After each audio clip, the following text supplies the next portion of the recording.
What you're about to see is what I call the art of wellness, a 10-step guide to better brain, mind, behavior, mental, physical, spiritual health, and well-being. Check it out. A lot of people have been asking me, what do I do to stay mentally, physically, and emotionally healthy and well while living with an extreme form of bipolar disorder? Well, let's get right into it. What's cracking, Hope Nation? It's your friendly neighborhood Kevin Hines, and this is another round of Ask Kev, where you, from the interwebs of the world, across all social media platforms, ask me questions and I answer them to the best of my ability. I have been getting question after question about what is my general routine to stay stable. But people have been asking me all over social media, Kevin, how do you stay mentally stable while living with such a severe form of bipolar disorder, type 1 with psychotic features? Well, I'll tell you first of all, it's not easy. I work tirelessly for my better brain health. And during COVID, it's been even harder. But let me break down in this video the 10 steps I utilize to stay tip-top to the best of my ability. Let's get right into it. Number 1, therapy. Therapy is a key go-to for me. Now, I recognize that not everybody can access therapy. Not everyone can afford therapy. But therapy means what it means to you in your particular situation and your life's path. If you go ahead and you educate yourself as to music therapy and art therapy, something you can get books on and teach yourself, meditation therapy, you can be better mentally well. So therapy is different for every person.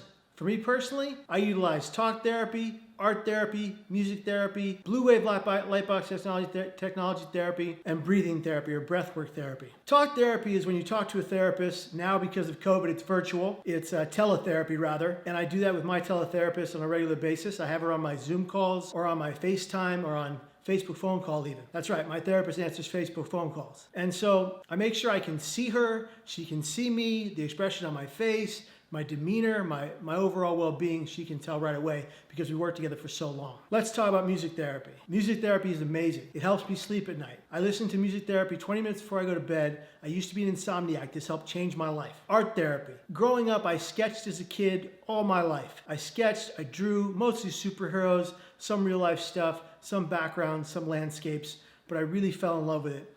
And when I am feeling in a bad place, I get down, I get a sketch pad out, and I put pen or pencil to paper, and I get to work, and it makes me feel better because it's a release of pain. Now, when I'm doing breathwork therapy, that's resonance breathing. I'm inhaling 4 seconds through my nose, holding for 4 seconds, then exhaling 8 seconds through my lips, like pursed lips, like a whistle, but no sound. I do that 30 times in the morning before I do anything else, before I check my social medias, before I even turn on my phone, before I do anything. I am breathing and getting my mind and body to a calm so I can just cool off and know that this next day is beginning. I do breath work in the morning, in the afternoon before lunch, and right before dinner. I do them because it helps me stay to a cool, collected, and calm place. Resonance breathing does a few things. It lowers your heart rate, lowers your blood pressure. Don't do it if you already have low blood pressure. That's a key thing you must know. Disclaimer. It lowers your blood sugar. Yes, breath therapy lowers your blood sugar. So if you're tackling that right now and you're dealing with blood sugar issues, breathing can be a key way to help you balance your life. It also quells an adrenaline rush,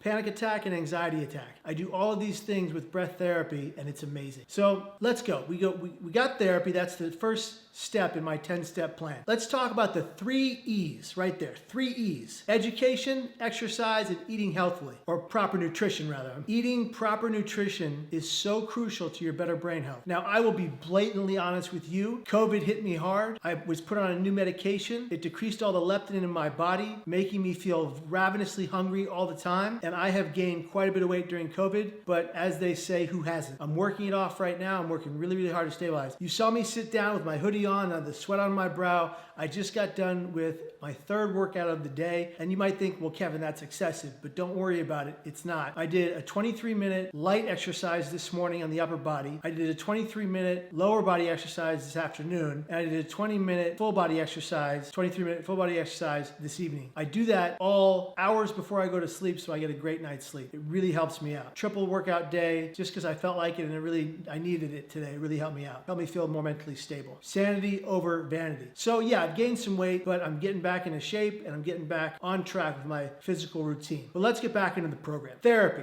education, exercise, eating healthily. I exercise every day and have done so for the last 4 weeks. It's been something that has really kept me stable and feeling good and feeling energized and feeling mentally conscious and aware. I feel like I can get through the day a lot better when I exercise first thing in the morning and then again in the afternoon pre-lunch and then again in the evening pre-dinner. It really is something that helps shape my day. And let's talk about why. 23 minutes of rigorous exercise leads to 12 hours of better mood. And if you're taking care of your mood, you're taking care of your brain health, your brain well-being. 23 minutes, 12 hours of better mood. That's the category. But 23 minutes twice a day, 24 hours of better mood, 3 times a day, you do the math. So that's exercise. Let's talk about eating healthily. Now, during these COVID months, I went a little haywire and I was eating myself out of house and home with everything I could find and not necessarily the most healthy things, but I'm back on track with a good, clean, healthy diet. And let's be clear, healthy is different for different people, and I want to be crystal clear that I'm eating foods that are non-inflammatory once again, that don't inflame my system, that don't cause me puffiness in my face and bloat around the gut. Obviously, you can see that some of the remnants of that is still going on, but I'm working that out right now. So it's been really good getting back on a clean, nutritious diet. Next to that, let's talk about education. This is one of my favorites. Educating yourself and your family member about what you're going through. So I read every single bit of information I can find on bipolar disorder as soon as it comes out. Every bit of information on bipolar disorder that I can find through a Google alert on bipolar disorder, suicide prevention, mental health and well-being, wellness, I read it all, I devour it whole, and I take it, and if it's reputable and proven, I add it into my routine. That's where the music therapy came in, and the art therapy came in, and the resonance breathing therapy came in, and even the blue wave light box technology therapy came in. All those things came from me reading research papers and studies and things like that, and articles and the like, and blogs about how to stabilize mentally. Just educate yourself as much as you can, especially if you've been diagnosed with a mental illness. So next to that, educating your family, your friends, your confidants, your colleagues about what you're going through. How can they be aware of what you're dealing with if you don't help them understand it first? So instead of being angry at people that don't get you, maybe give them a book like Loving Someone with Bipolar Disorder by Julie A. Fast, or giving them a book like Bipolar for Dummies by Candida Fink and Joe Cranack. I got to be in their 3rd edition of that book, and I was so thankful to do so. So definitely check that book out if you have bipolar disorder.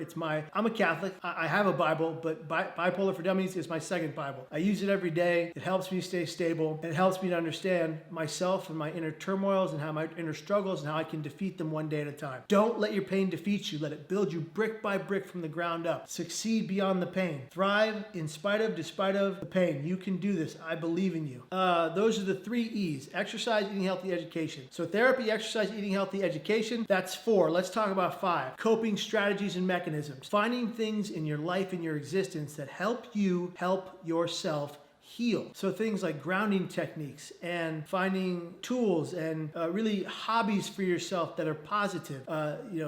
Reduction of the negative aspects of your life, reducing the negative people in your life. Those are all coping strategies you can utilize. So that's therapy, education, exercise, eating healthy, coping mechanisms and strategies. Let's talk about refraining from drugs and alcohol. I don't use drugs. I don't drink any alcohol. I used to binge drink on the weekends until blackout. I did it a handful of times. I didn't do it every weekend, but I did a handful of times. I got alcohol poisoning, and at 21 years of age, I got so drunk and I embarrassed myself so bad that I never touched alcohol again. I have not had alcohol since my 21st birthday. I'm very proud of that. I quit cold turkey. It was very hard. I don't recommend that way to do it for anybody, but drugs and alcohol, I know they're not easy to shake. I know substance use disorder is very real. I know that both my biological parents died of mental illness, but they died of drugs and alcohol as I'm adopted. And I know that people are torn up inside and they want to get healthy and they want to get help, but they're struggling with their addictions. I wish you all the best. I'm sending out my love, my good vibes to you. Please work tirelessly to defeat your addiction. You can do this. I believe in you. I know you got this. My birth parents sadly didn't make it. Let that be a lesson to you. You can survive the pain, get through it, and you can reduce the drugs and alcohol in your system to nil, and you can find programs and treatments that help you to defeat your addiction. I believe in you. So therapy, education, exercise, eating healthily, coping mechanisms and strategies, refraining from drugs and alcohol. That's 6 of the 10 steps. Let's get into it. Advocacy. Advocating for yourself and advocating for public policy or legislative advocacy. Self-advocacy looks like being honest about your pain, telling your truth to others, telling your therapist the truth instead of lying.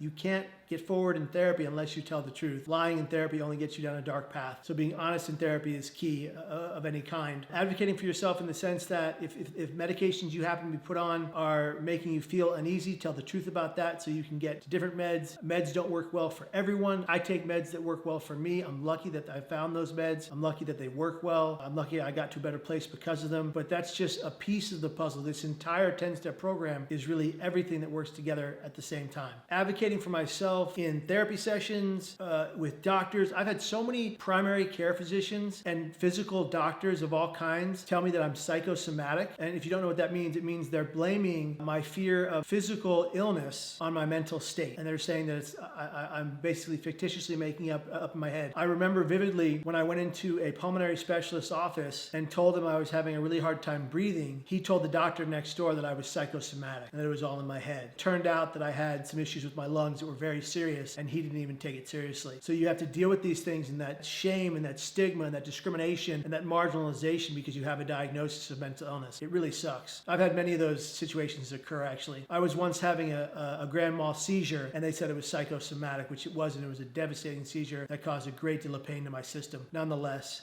we move forward. So that's self-advocacy. Let's talk about legislative advocacy. Let me give you a prime example of legislative advocacy. My father, after the film The Bridge came out, if you haven't seen the film The Bridge by Eric Steele, check that out. The Bridge is about the deaths on the Golden Gate Bridge in 2006. And Eric Steele made this film about why there's no rail up on the bridge right now and why it hasn't happened. My father was so inspired by this, he founded the Bridge Rail Foundation with Dave Hull and Paul Muller. Dave Hull lost his daughter to the Golden Gate Bridge tragically. Dave, thank you for being such a servant to this country and the world and doing the work you do. And Paul Muller, thank you for your efforts and your hard work in changing the situation and making sure that we never stop fighting for this net to be raised at the Golden Gate Bridge. And thank you to my dad, Pat Hines, for pushing forth the fight. And thank you to Alexis Durat St. James for being the original funder for the Bridge Rail Foundation. You are an amazing human being and a gift to this world. And so the Bridge Rail Foundation fought for the better part of 14 to 16 years, including myself doing this work in legislative advocacy to raise the net at the Golden Gate Bridge. Well, guess what? It's going up right now. It's being built and it will be done by 2023. And as of 2023, not one more beautiful soul will ever again be lost to the Golden Gate Bridge, and it will become the largest and brightest beacon for suicide prevention around the world. It's amazing. So excited. That's legislative advocacy. That's where you get a small group of like-minded people that make great change and can change the world. Let's move on. So we've got therapy, education, exercise, eating healthfully, coping strategies and mechanisms. We've got refraining from drugs and alcohol. We've got advocacy. The next step I want to tell you about is meditation. Now, we've all heard that meditation can benefit us and help keep us more mentally stable. Meditation is so crucial for the body to live in a present state of mind. Being here with you right now is the only place I want to be. I'm with you, you're looking at me, I'm looking at you through this lens, and it's like I can see into your soul. And I know some of you are going through a hard time. I want you to find meditation, the kind that works for you. Do your research. Transcendental meditation is great. There's a great many meditations that can work for you. I find that tm.org is one of the best resources for meditation that works for a lot of people around the world. I met Bob Roth, one of the founding members of Transcendental Meditation, a genius in his own right. He's a great man, a man I call friend, and I find that meditation helps you recognize your true value by recognizing your inner peace and finding a way to stay calm in the face of all this manic world that we live in. This world is filled with mania. It's filled with disruption. It's filled with too many influences, and it's filled, frankly, with too much stimulation. And sometimes you need to bring that all to a calm. And that's where that resonance breathing comes into play with the meditation alongside it. The Calm app is a wonderful app for meditation, so check that out. Not a sponsored post, by the way. Just love that app. And Headspace as well. Two great apps for meditation. I want to give you guys those resources because they're out there and they're meant to help you. And if you need someone to talk to and you're able to afford a therapist, BetterHelp is a great place for talk therapy. So is Talkspace. We don't want to discriminate. We want to collaborate, not compete. Let's let everything help everybody. How about that? So meditation. Let's talk about medication. That's my next step. Medication. Medication, as I said earlier, is not for everybody. It works really well for me, but it took me a long time to find the right kind for me. And when I say a long time, I mean one hell of a long time. It took me a long time to find the right meds for me, but I did, and I have, and I feel so much better with them now. The medication I take with 100% accuracy each and every day without fail, and I take it at the same time every day without fail. because it helps stabilize my system and keep me safe from myself when or if I become suicidal. I can take a PRN to make me calm down. All these things are very helpful. PRN is like a rapid release medication that helps you in the moment of a panic attack or a stress attack or even a suicidal state of mind. So next to that, let's get right into step 10, the final step of the 10-step plan, the art of wellness. It's called the plan, your mental health emergency plan. Everybody has mental health, and thus everybody has to take care of it. And if you're not, you're doing yourself a disservice. So get right to it and get to work and build your plan. Your plan is basically, for me, it was a binder back in the day. A binder I handed to my 5 closest family members and friends, and they became my personal peer protectors, my personal protectors, as I call them. And they were the people that had my plan. They knew my doctor's information. They had a release form signed. HIPAA laws were usurped, meaning that they could talk to my doctor and ask them anything about my treatment, and my doctor had to tell them everything about my treatment to make sure I was physically safe. If I couldn't keep myself safe, they could keep me safe through the plan. They had my doctor's name, number, email, address, everything, and vice versa. And anytime I wasn't able to take care of myself, then these people came forward, and guided me to a safe place. Ladies and gentlemen, this has been a quick version of The Art of Wellness, my 10-step guide to better brain health. I wanted to help you find hope. I wanted to help you find healing. And I wanted to help you be well and be here tomorrow and every single day after that. Be well, be kind, compassionate, loving, caring, empathetic, and non-judgmental to every single person you come into contact with, no matter their behavior toward you, because you never know what they're going through. You never know what they've been through. And be good to yourself. You belong here. You deserve this life into your natural end. Suicide is never the solution to your problem. It is the problem. I believe in you. This life is the greatest gift we've ever been given or will ever be given. Guys, be well and be here tomorrow.